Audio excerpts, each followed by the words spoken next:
नमस्कार, आप देख रहे हैं हिंदी खबर। मैं हूं आपके साथ ऋतु भंडारी। बीजेपी के नेतृत्व वाले एनडीए गठबंधन ने सीपी राधाकृष्णन को उपराष्ट्रपति पद का उम्मीदवार घोषित कर दिया है। बीजेपी के राष्ट्रीय अध्यक्ष जेपी नड्डा और उन्होंने खुद इस बात की जानकारी दी। सीपी राधाकृष्णन वर्तमान में महाराष्ट्र के राज्यपाल हैं। वहीं इंडिया अलायंस ने अभी उपराष्ट्रपति पद के लिए अपना उम्मीदवार नहीं खड़ा किया। अब इस बीच केंद्रीय मंत्री जेपी नड्डा ने कहा है कि हम विपक्ष से बात करेंगे, हमें उनका समर्थन मिलना चाहिए जिससे इस पद के लिए निर्विरोध चुनाव कराया जा सके। प्रधानमंत्री नरेंद्र मोदी और केंद्रीय गृह मंत्री अमित शाह ने सीपी राधाकृष्णन को बधाई भी दी है। उपराष्ट्रपति पद के लिए चुनाव 9 सितंबर को होना है, जहां चुनाव के परिणाम भी उसी दिन सामने आ जाएंगे। भारत में उपराष्ट्रपति में लोकसभा और राज्यसभा के सदस्य वोटिंग करते हैं। इसमें मनोनीत सदस्यों को भी वोट देने का अधिकार प्राप्त होता है। ऐसे में उपराष्ट्रपति के पद पर खड़े उम्मीदवारों को जीतने के लिए कम से कम 349 वोटों की आवश्यकता होती है। वर्तमान में एनडीए की स्थिति अच्छी है। एनडीए के पास लोकसभा में 542 में से 293 सदस्य हैं, वहीं राज्यसभा में 129 सांसद हैं। इसमें मनोनीत सदस्यों का समर्थन भी शामिल है। इस स्थिति में एनडीए गठबंधन के पास कुल अनुमानित वोटों की संख्या करीब 422 है। यह संख्या बहुमत से ज्यादा है। ऐसे में देखा जाए तो एनडीए का पलड़ा भारी पड़ रहा है। मैं तो अपील करूंगा कि एक ऐसे अच्छे उम्मीदवार आए हैं तमिलनाडु से, 40 सालों का, 4 दशकों का उनका सार्वजनिक जीवन रहा है। वो सांसद रहे हैं, सामाजिक कार्यकर्ता रहे हैं, पूरा जीवन उन्होंने समर्पित किया है राष्ट्र के लिए। राष्ट्र की कुरीतियों के खिलाफ लड़ते रहे, नशा उन्मूलन के खिलाफ कार्य करते रहे, नदियां जोड़ने का काम अटल जी के जमाने से उन्होंने शुरू किया था, आतंकवाद के खिलाफ लड़ते रहे हैं। एक ऐसा निर्विवाद व्यक्तित्व का नाम भारतीय जनता पार्टी एनडीए ने उम्मीदवार घोषित किया सीपी राधाकृष्णन को कि इसे सर्वसम्मत से स्वीकार करना चाहिए एनडीए गठबंधन को। कि देश के इतिहास में पहली बार है जहां पर देश के महामहिम राष्ट्रपति दलित हैं, देश के प्रधानमंत्री पिछड़े हैं और देश के उपराष्ट्रपति भी पिछड़े चुनाव में आ गए हैं। तो ये पिछड़ों की दलितों की बात करते हैं। राहुल गांधी जी भी कहते हैं जब उनकी सरकारें होती थी, जब इंदिरा जी प्रधानमंत्री जी थे, जब राजीव जी प्रधानमंत्री थे, मनमोहन सिंह प्रधानमंत्री थे, तो पिछड़ों को और दलितों को हक नहीं मिला। तो आज चुनाव क्यों करा रहे हैं? ये सपोर्ट करें, पिछड़े चुनाव लड़ रहे हैं। हमारे इंडिया गठबंधन के लोग भी मिलकर के कुछ तय किया है, बहुत जल्दी आपको जानकारी मिलेगी। हमारे इंडिया गठबंधन के लोग भी मिलकर के कुछ तय किया है, बहुत जल्दी आपको जानकारी मिलेगी। बिल्कुल, सबको उत्सुकता है देश को। 21 तारीख अंतिम तारीख है नामांकन के। उसके पहले आपको, आज भी हमारी मीटिंग है 12:30 बजे, हम बैठकर तय करेंगे और आप सबको ससम्मान उचित प्लेटफॉर्म से घोषणा करेंगे। और चलिए इसी मुद्दे पर चर्चा करेंगे। खास पैनल हमारे साथ जुड़ा हुआ है, जिनसे सभी का परिचय करा दें। अमित तिवारी बीजेपी के प्रवक्ता हैं, कांग्रेस के प्रवक्ता राज शर्मा जी, अरुण यादव आरजेडी के प्रवक्ता और शिंदे गुट से शिवसेना के हमारे साथ प्रवक्ता जुड़े हुए हैं, एडवोकेट सुशीबेन शाह जी। आप चारों का बहुत स्वागत हिंदी खबर में। शुरुआत राज शर्मा जी मैं आप ही के साथ करूंगी सर, चूंकि एनडीए की तरफ से सीपी राधाकृष्णन के नाम का ऐलान कर दिया गया है। इंडिया अलायंस की तरफ से लगातार बैठकों का सिलसिला जारी। कल भी बैठक हुई थी, आज भी मंथन का दौर, क्योंकि 12:30 बजे बैठक की शुरुआत होने वाली थी और बैठक की शुरुआत हो गई होगी। आप लोगों की तरफ से कौन है कैंडिडेट? ये तो बताना मुश्किल होगा। अभी आप देख रहे थे ना, हमारे नेता प्रमोद तिवारी जी कह रहे थे अभी मीटिंग है, मीटिंग के बाद सब कुछ तय होगा, और तय होगा तो बेहतरीन कोई कैंडिडेट अच्छा सा लाया जाएगा। क्योंकि भारतीय जनता पार्टी दोहरी बातें करती है। अगर इन्हें मान लो विपक्ष से पूरा सहयोग चाहिए होता तो कोई भी चीज तय करने से पहले एक बार को कह देते भाई ये नाम हम लोग चाह रहे हैं, थोड़ा आप बताओ किस पे, थोड़ा बहुत, थोड़ा आपकी माने, ज्यादा हम माने, तब तो ये माना जाता कि भारतीय जनता पार्टी चाह रही है कि समन्वय बैठ के ही उपराष्ट्रपति चुन लिया जाए। लेकिन भारतीय जनता पार्टी का जैसा किरदार है, वो बोलती कुछ है, करती कुछ है, झूठ के पुलिंदा हैं। और अभी आप देखेंगे कि अभी इनके प्रवक्ता देखना सारी बातें कहेंगी। लेकिन बस आज मेरी एक रिक्वेस्ट है, सिर्फ हम उपराष्ट्रपति के मनोनयन के लिए कौन से कैंडिडेट, उसी पे सीमित रहेंगे तो डिबेट ये अच्छी जाएगी। मेरा कहना है अभी पता चल जाएगा 2 घंटे बाद। ठीक है, अमित तिवारी जी आपके पास आते हुए, आप लोगों को क्यों लग रहा है सर, आप लोगों ने सीपी राधाकृष्णन का नाम का ऐलान कर दिया, तो आप लोगों को क्यों लग रहा है कि आप विपक्ष को समझाएंगे, विपक्ष आपकी बातों में आ जाएगा और निर्विरोध निर्वाचन हो जाएगा? विपक्ष अगर मौका चाहता है तो विपक्ष को भी दीजिए, विपक्ष अपना कैंडिडेट खड़ा करेगा, उसके बाद जो होगा देखा जाएगा। ऋतु जी, सर्वप्रथम तो धन्यवाद मुझे बुलाने के लिए और समय देने के लिए। देखिए, ऐसे जो भी उच्च पद हैं देश में, इसमें हम ऐसा मानते हैं कि इन पदों का जो चुनाव है वो निर्विवाद होना चाहिए, सबकी सहमति से होना चाहिए, तो बहुत ही बेहतर होगा। अगर उनके पास कोई बढ़िया कैंडिडेट है, अगर वो लाना चाहते हैं तो निश्चित तौर पे वो लाए, उनकी पार्टी का निर्णय है। लेकिन हमारा ये मानना है कि जो भी चयन हो वो सर्वसम्मति से हो, निर्विवाद हो, और किसी भी तरीके का ऐसा एक विवाद ना खड़ा करने का प्रयास किया जाए, जैसा कि अमूमन कांग्रेस पार्टी हर विषय पे करती है। तो वो विवाद ना खड़ा वही करके बात एक है। सर्वसम्मति के, आप अगर सीपी राधाकृष्णन जी का कैंडिडेचर देखिएगा तो उनका इतने लंबे समय का उनका सार्वजनिक जीवन रहा है जी। जिस पर एक भी दाग नहीं है। तो ऐसे व्यक्ति को चुनना, ऐसे व्यक्ति को चुनकर सर्वोच्च पद पर आसीन कराना, मेरे ख्याल से ये सबकी भागीदारी से ही सहमत होगा। और कांग्रेस पार्टी भी, भगवान उनको सद्बुद्धि दे, कभी तो उनको सद्बुद्धि आए, और मैं तो यही कामना करता हूं। और इसी कामना आपको के ही आ साथ जाए मैं कांग्रेस सद्बुद्धि, पार्टी की भी अपील करता हूं आप कि ही को वो आ आए जाए, और बहुत इस सही पद है। के लिए सर्वसम्मति के साथ ठीक। उनका कम से समर्थन कम करें। मान जेपी चूंकि नड्डा जी देखिए- भी उनके साथ बात सर, करेंगे। एक एक करके जेपी नड्डा जी एक एक करके लौट रही हो राज शर्मा जी आपके पास। पहले एक बार अमित शर्मा जी की बात कंप्लीट हो जाए। अमित जी। जी, जेपी नड्डा जी, जैसा आपने अपने रिपोर्ट में दिखाया, उन्होंने भी कहा कि वो रीच आउट करेंगे।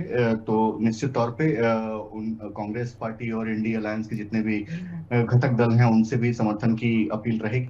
और इसी अपील के साथ हम लेकिन कांग्रेस सर पार्टी सवाल के तो मेरा अभी भी जो जस का तस सदस्य बना हैं, हुआ है कि आखिर आप लोग विपक्ष से उम्मीद कर क्यों रहे हैं? क्योंकि विपक्षी पार्टियों का ये कहना, और हमेशा से वो आरएसएस को लेकर किस तरह से मुखर हुए हैं, उनकी बयानबाजी हमने सुनी है। और ऐसे में जो सीपी राधाकृष्णन है उनका आरएसएस का बहुत तगड़ा बैकग्राउंड है, तो आपको लगता है कि विपक्षी पार्टी मानेंगी? नहीं, जैसा कि मैंने अपने शुरुआती वक्तव्य में कहा रितु जी, कि ऐसे सर्वोच्च पदों पे दलगत राजनीति से ऊपर उठकर सोचना चाहिए, दलगत ठीक। राजनीति से हटकर सोचना चाहिए, एक स्वच्छ विचार के साथ सोचना चाहिए। तो इन सब पदों के लिए मेरे ख्याल से राजनीति के लिए कोई जगह नहीं होनी ठीक चाहिए। है। लेकिन अगर फिर भी अगर वो करना चाहें तो कर सकते हैं, स्वतंत्र हैं, उनकी अपनी पार्टी है। ठीक है, आपसे कुछ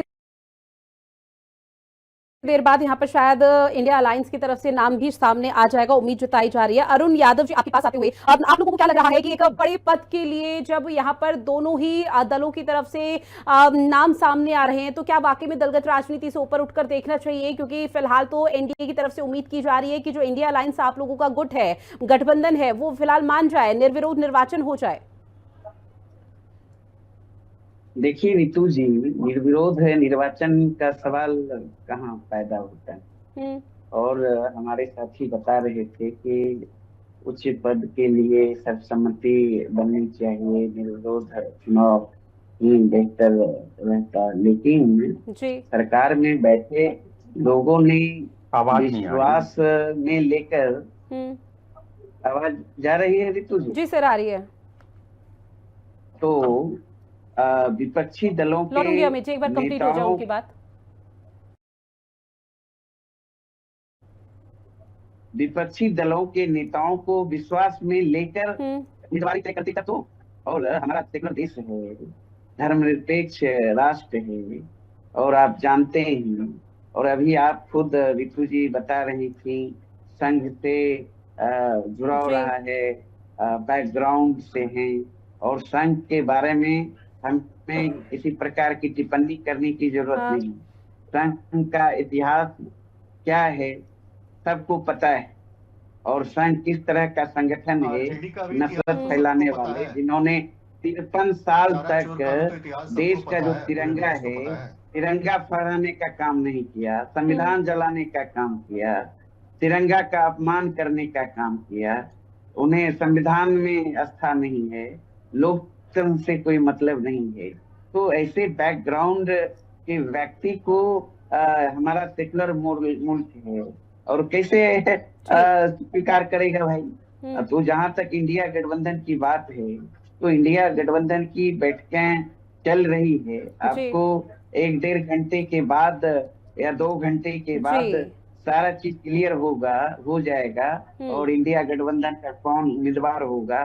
हाँ, इतना हम कह सकते हैं, इंडिया गठबंधन का उम्मीदवार एनडीए गठबंधन के उम्मीदवार से बेहतर होगा, देश हित में होगा।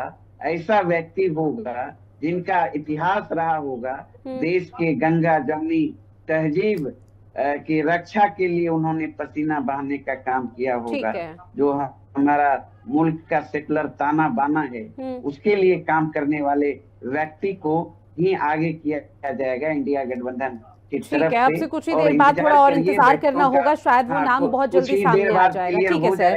एडवोकेट सुशीबेन शाह जी भी हमारे साथ जुड़ी हुई है। मैम, मैं आपके पास आते हुए, विपक्ष तो ये बिल्कुल सही बात कह रहा है कि अगर आप लोगों को निर्विरोध निर्वाचन करवाना ही था या इस बात को आप सोच भी रहे थे, मंशा भी है आपकी, तो पहले हम लोगों से डिस्कशन कर लेते, तब सीपी राधाकृष्णन का नाम का ऐलान करते। शायद अभी सीपी राधाकृष्णन की जगह कोई और होता। विपक्ष को पहले विश्वास में लेना भी तो जरूरी है। आप सभी को नमस्कार और आपको मुझे टीवी पर बुलाने के लिए, हिंदी खबर के लिए थैंक यू। और मैं ये कहना चाहूंगी, आपकी 10वीं सालगिरह है, आपको खास खास अभिनंदन अग्रवाल जी और आपकी पूरी टीम को सही सचोट और खबर पूरे भारत में देने के लिए आपका धन्यवाद। अभी हम आते हैं मेन मुद्दे पर। मैं ये कहना चाहूंगी कि भाई, जब एक बात समझ जाए हमारे इंडी गठबंधन के लोग कि हमारे पास पूरी मेजॉरिटी है, हमारे पास जो हमें 422 जो मत चाहिए हमारे पास है, शायद ज्यादा है 390 चाहिए, लेकिन हमारे पास 422 है।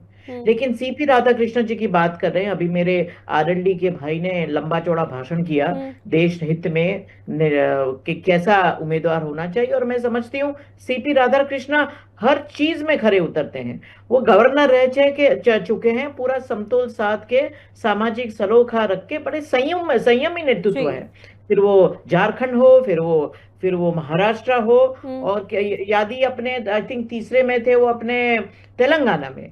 हर जगह उनका नेतृत्व सही मायनों में सारे लोगों को साथ में लेके चले हैं। राजनीति का उनका अनुभव है, 2 बार एमपी रह चुके हैं। मुझे समझ में ये नहीं आता है कि एनडीए कितनी मीटिंग लेंगे, कितने जूम कॉल करेंगे। अभी तक बैठे रहे कि जब तक हमारे एनडीए का उम्मीदवार नहीं आता तब तक वो उम्मीदवार जाहिर नहीं करना चाहते। अब आप मुझे बताओ, उनके पास उम्मीदवार ही नहीं है, अभी ढूंढने को निकले हैं। भैया, जनहित राजहित ऐसे नहीं होता है, समाज की सेवा करने वाला। और मैं समझती हूँ जिस आदमी ने पदयात्रा भी की हो 1900 किलोमीटर्स की, उसको आप सम्मानित नहीं करना चाहते। किस बिना पर इतना उड़ रहे हैं? ना आपके पास आइडियोलॉजी है, ना आपके पास यूनिटी है, तो आप कैसे सोच भी सकते हैं एनडीए आपसे बात करे? आपके मुद्दे क्या हैं? आप हमेशा सुप्रीम कोर्ट के खिलाफ, ईसी के खिलाफ, पीओम के खिलाफ, आर्मी के खिलाफ, आप सिर्फ एक ही पाकिस्तान की हद में बात करते हैं। पाकिस्तान के मुद्दे ही आपके मुद्दे हैं, दूसरे मुद्दे नहीं आपके पास। लेकिन आज मैं पूरे भारत वर्ष को बताना चाहती हूँ कि हमारी शिवसेना, हमारे आदरणीय प्रमुख नेता एकनाथ राव जी शिंदे, जो डीसीएम भी रहे हैं महाराष्ट्र के, हम पूरे 100% सीपी राधाकृष्णन जी को सपोर्ट करते हैं। और हमारा अहोभाग्य है कि आज तक हमारे वो गवर्नर भी रह चुके हैं। तो मैं समझती हूँ कि मेरे प्रवक्ता कांग्रेस के भाई को मैं समझ देना चाहूंगी कि सीपी राधाकृष्णन जी जैसा आपको उम्मीदवार नहीं मिलेगा। सच्चा, अच्छा और सभी राजनीतिक दल का समतोल साध के, भैया समतोल साधना आप ही सीखिए। हर चीज में अपोज करना छोड़िए, देश हित, जनहित, लोक सेवा की बात करें तो ही आपको देश समझेगा, भारत समझेगा। नहीं तो जैसे हैं वैसे रहेंगे। बिहार के चुनाव में देख लीजिएगा क्या आपकी क्या हालत होती है। समझ जाइए भैया, जुड़ के चलिए, कदम मिला के चलिए, जैसे हमारी एनडीए चल रही है। आप ही ने समझ लिया, क्लास टीचर से मॉनिटर बन गए आपके नेता। ऐसी बात तो हमें नहीं समझनी है वकील साहब। आप तो वकील हैं, जो बात करोगे कानून की, एक बात ये देश को विश्वास में लेना पड़ेगा। क्या उपराष्ट्रपति जैसा कि विश्वास लेके ही काम कर रहे हैं, तब आप जाके हम 482 हैं मेरे भाई का पद ऐसा होता है जो दबाव में न रहे। क्या गारंटी है? आप ही लोग कह रहे हो आरएसएस से नरेंद्र मोदी जी प्राइम मिनिस्टर बने, कई वैज्ञानिक ढूंढ लेते, कोई बहुत अच्छा आदमी ढूंढ लेते जो दबाव में न करें। मैं दावे के संग कहता हूं, भारत लौट आइए, क्षमा के संग कह रहा हूं, आप समझ जाइए, भारत देश समझिए, नाम पर लेकिन क्या भारतीय जनता पार्टी के नेताओं को ऐसा व्यक्ति चाहिए जो वीडियो में बैठ के सांसद नहीं चलने देना, वही आपका मुद्दा है। आप बहस करना जानते हैं, आपकी पार्टी का नेता चीफ मिनिस्टर बन गया, करना नहीं चाहते, डिप्टी हो गए, आप जाके प्राइम मिनिस्टर को मिल नहीं सकते। कौन सा चल रहा है? क्या ईगो है आपका? वकील साहब, आपका क्या सम्मान है? प्राइम मिनिस्टर से भेंट, आपके नेता को कोई सम्मान देता है? प्रधान को इसमें कोई गुस्सा नहीं है। आप मेरे लिए अमित बहन शाह कैसी जी है, को लेकिन आप यहाँ पे अगर सिर्फ बहन भी वाद गलत पार्टी विवाद को, गलत करना लोगों को है, डिफेंड करे, वहाँ भाई को आपको बोलना सिर्फ जरूरी हो जाता है। जातियों में आप बताइए आपको आपकी पार्टी की द्वेष संख्या करना को। है, वही आप आपकी बताइए। राजनीति है। आपकी क्या अरे आप राजनीति है बताइए आप- भैया। हर जाति में आपको टंटा करवाना है, हर बात ही जातियों नहीं समझ में रहे। विवाद ये फैलाना आपका धर्म की काम है। राजनीति कौन कर कभी रहा है? ओबीसी, कभी भारतीय जनता दलित, पार्टी कभी है। ब्राह्मण, यूपी में वही मुसलमान आपका हिंदू, काम है। अरे भैया हरियाणा में आपका 36 काम क्या है? जाति हिंदू, आप एक पिछड़ा अति मुझे पिछड़ा अति, बताइए, टोटल कास्ट अति लास्ट 9 ब्राह्मण, महीने में निकृष्ट ब्राह्मण, आपने उच्चतम कौन सा ब्राह्मण, कॉन्क्रीट ये कौन कर मुद्दे रहा पर है? आप लड़े? भारतीय ये जनता आपने पार्टी। चर्चा की। ठीक है सर, क्यों ठीक है झूठ मैम, बोल रही हैं? ठीक है, मैं बच्चे करेंगे, अभी आपको करेंगे, लेकिन हमेशा- उससे पहले अमित हमेशा तिवारी जी एक आप बार फिर से विद्वान आपके के पास लिए आते हुए, कहा जाएगा। क्योंकि देखिए अगर नंबर गेम के हिसाब से चला जाए तो नंबर गेम के की हिसाब बात से अमित करें। तिवारी जी आप बखूबी जानते हैं कि एनडीए के पास पूर्ण बहुमत है, तो निश्चित तौर पर इसमें घबराने जैसी कोई स्थिति है नहीं, क्योंकि 542 में से 293 सदस्य आप लोगों के लोकसभा में है, राज्यसभा में 129 सदस्य हैं और इसमें 422 आप लोगों के अभी हैं, तो ऐसे में निश्चित तौर पर सीपी राधाकृष्णन उपराष्ट्रपति ही होंगे, इस तरह की उम्मीद है। लेकिन सर जो दलित का फैक्टर आप लोगों की तरफ से लाया जा रहा है और ये निशाना साधा जा रहा है कि दलित को लेकर हमेशा Congress party, India alliance, Samajwadi party हमेशा से आगे रही हैं, तो क्यों अब पीछे बैकफुट पर आ रही हैं? तो क्या स्थिति बदल पाएगी आने वाले समय में? दोगली भूमिका उनकी। देखिए दोगली ऋतु जी, भूमिका। देखिए ऋतु समझ जी, गया है। अभी मैं ठीक है राज शर्मा जी को और सुन रहा सुशील था। बेन शाह जी, मैं लौटूंगी आपके पास, एक बार अमित तिवारी जी की बात सुन लीजिए। अभी मैं शर्मा जी को सुन रहा था, वो कह रहे थे कि किसी ऐसे साइंटिस्ट को लेकर आते, किसी ऐसे व्यक्ति को लेकर आते। तो देखिए परसों शुभम शुक्ला जी के ऊपर चर्चा होनी थी, संसद शुभांशु शुक्ला जी के ऊपर चर्चा होनी थी और संसद में कांग्रेसी वहां पर थे ही नहीं। तो ये तो भाग खड़े होते हैं। वो किस दल से आते हैं? वो तो किसी दल से नहीं आते हैं। ये तो देश के गौरव का विषय था। लेकिन अगर भारत दक्षिण ध्रुव पे उतर जाए तो इनको दिक्कत है, 370 हट जाए तो इनको दिक्कत है, राम मंदिर बन जाए तो इनको दिक्कत है, ट्रिपल तलाक हट जाए तो इनको दिक्कत है। तो इनको दिक्कत हर उस चीज से है जिससे देश का गौरव जुड़ा हुआ है, जिससे देश का सम्मान जुड़ा हुआ है, जिससे देश का स्वाभिमान जुड़ा हुआ है। इनको हर उस चीज से दिक्कत है और यही हमें संसद में भी देखने को मिल रहा है। जहां तक बात रही आंकड़ों की मैडम, तो आंकड़े तो है हमारे पास, लेकिन जैसा कि मैंने पहले भी कहा, अगर सर्वसम्मति से होता है तो ये देश को एक विश्व पटल पर एक संदेश जाता है, भारत देश से एक संदेश जाता है कि एक देश एकजुट है, एक राह पर चल रहा है। लेकिन कांग्रेस पार्टी हर जगह अड़ंगा लगाती है। आपने जैसा कहा कि ये दलित के बहुत बड़े पुरोधा हैं, तो ये कौन सा इन्होंने किस दलित को इन्होंने कहां पे पहुंचा दिया? आप बताइए ना। ये दलित की राजनीति दशकों से करते आ रहे हैं। इनकी इंदिरा गांधी जी ने नारा दिया था, गरीबी हटाओ, गरीबी हटाओ, गरीबी हटाओ। गरीबी हटाते हटाते उनके राजीव गांधी जी भी चले गए और अभी सोनिया गांधी जी भी हैं और राहुल गांधी जी भी हैं। कितना इनके कार्यकाल में कितनी गरीबी है, कितने दलितों का इन्होंने उत्थान कर दिया। उसके लिए चले गए सब करो। एक दिन आपको भी जाना होगा तिवारी जी।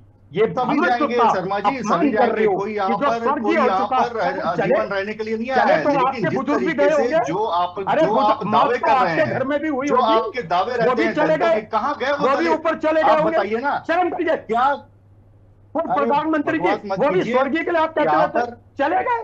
बकवास मत कीजिए। जी हाँ चले गए, जी हाँ चले गए। गरीबी हटाओ का नारा देते देते चले गए। कौन सी गरीबी हटाई आपने? बताइए ना, आंकड़े दीजिए ना। जाओगे आपने गरीबी हटाने का नारा को नाश कर रहे हो ना, किया नहीं किया? धर्म का जो नाश कर रहे हो कर रहा है वो भी जाओगे, प्रधानमंत्री मोदी जी कर रहे हैं। जाओगे बहुत जल्दी। प्रधानमंत्री मोदी जी के नेतृत्व में हो रहा है।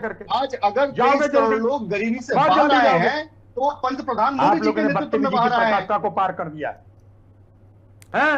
एक ब्राह्मण व्यक्ति मुद्दे पे बात कीजिए। बदतमीजी शब्दों का इस्तेमाल करे, बदतमीज वो कोई नहीं ऊपर चले है। गए, वो आपसे चले ज्यादा गए। बदतमीज कोई नहीं है। मैं अन्य चैनलों पर भी आपके साथ ठीक है बैठ सर, चुका आप हूं। दोनों एक दूसरे पर फिलहाल पर्सनल अटैक कर रहे हैं, पर्सनल कमेंट के माध्यम से। अरुण यादव जी आपके पास आते हुए अभी भी सवाल यहीं पर बना हुआ है कि कौन यहाँ पर उपराष्ट्रपति पद का उम्मीदवार फिलहाल इंडिया अलायंस की तरफ से होगा? फिलहाल वो हमारे साथ जुड़े नहीं है। सुशील बेन जी एक बार फिर से आपके पास आते हुए, अब अगर सीपी राधाकृष्णन देश के उपराष्ट्रपति बन जाते हैं तो क्या मैसेज देने की कोशिश होगी देश भर में?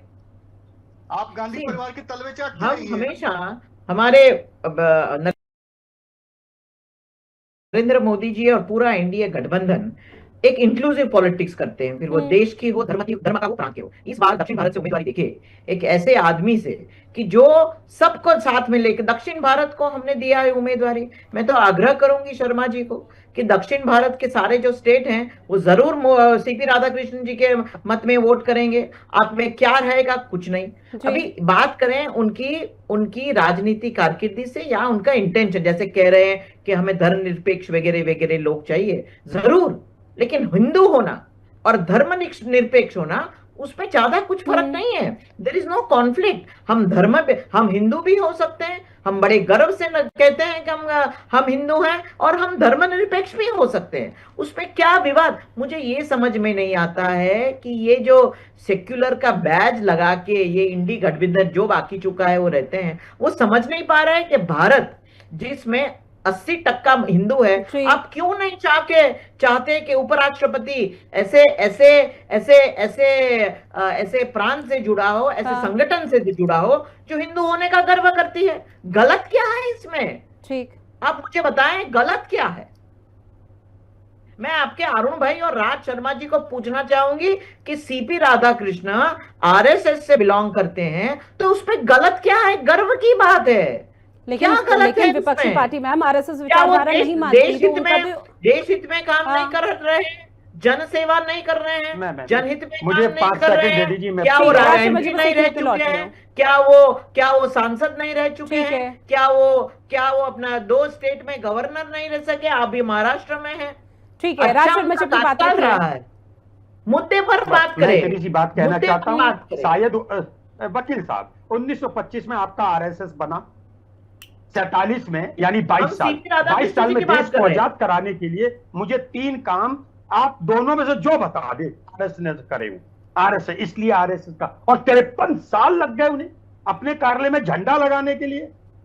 आप लोग नहीं समझ सकते वकील साहब, हम 2025 में, मोदी जी नहीं समझ सकते, अमित शाह जी नहीं समझ सकते, तो मैं यहाँ पे बैठे भारत विकसित भारत आप मुझे सिर्फ 22 साल में आंदोलन में किया हुआ कोई भी कार्य बता दे, 3 बताना। बोलिए, आप बोलिए, जो भी बोलिए आप, तिवारी जी आप बोले या बटेल साहब बोले, बताओ। चार्जशीटेड है नेशनल हेराल्ड केस, जिसमें जो शहीदों के परिवारों